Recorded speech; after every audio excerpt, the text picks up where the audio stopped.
പശ്ചിമേഷ്യൻ സംഘർഷങ്ങൾക്ക് പിന്നാലെ ഉപഭോഗ നിയന്ത്രണങ്ങൾ നടപ്പിലാക്കിയിരിക്കുന്നു രാജ്യം.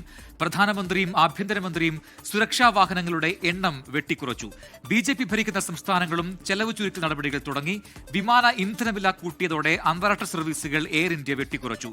ഇറക്കുമതി സാധനങ്ങളുടെ ഉപയോഗം കുറയ്ക്കാൻ മന്ത്രിസഭാ യോഗത്തിൽ പ്രധാനമന്ത്രി നിർദ്ദേശം നൽകി. പശ്ചിമേഷ്യൻ സംഘർഷത്തിന്റെ പശ്ചാത്തലത്തിൽ ഇന്ധന ഉപഭോഗം കുറയ്ക്കണമെന്ന് പ്രധാനമന്ത്രി നരേന്ദ്രമോദി ആഹ്വാനം ചെയ്തിരുന്നു. പിന്നാലെയാണ് പ്രധാനമന്ത്രിയും കേന്ദ്രമന്ത്രിമാരും BJP സംസ്ഥാനങ്ങളിലെ മന്ത്രിമാരും സുരക്ഷാ വ്യൂഹത്തിലെ അകമ്പടി വാഹനങ്ങളുടെ എണ്ണം പകുതിയായി കുറച്ചത്. പ്രധാനമന്ത്രി സഞ്ചരിക്കുന്ന വാഹനത്തിനു പുറമെ ഒരു വാഹനം മാത്രമാണ് അകമ്പടി നൽകുന്നത്. ആഹ്വാനം തങ്ങൾ ആദ്യം നടപ്പിലാക്കിയെന്ന സന്ദേശം ജനങ്ങൾക്ക് നൽകുകയാണ് ലക്ഷ്യം.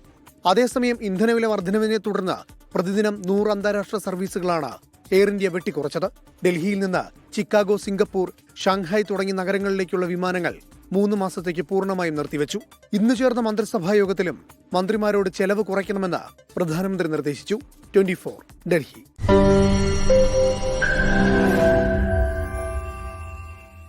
ലോകത്തെവിടെയായാലും ഏത് സമയത്തും 24 വാർത്തകളും ഓഗ്മെന്റഡ് റിയാലിറ്റി പാക്കേജുകളും എക്സ്പ്ലെയിനറുകളും വിശദമായി കാണാൻ ഞങ്ങളുടെ YouTube ചാനൽ നിങ്ങൾക്ക് സബ്സ്ക്രൈബ് ചെയ്യാം.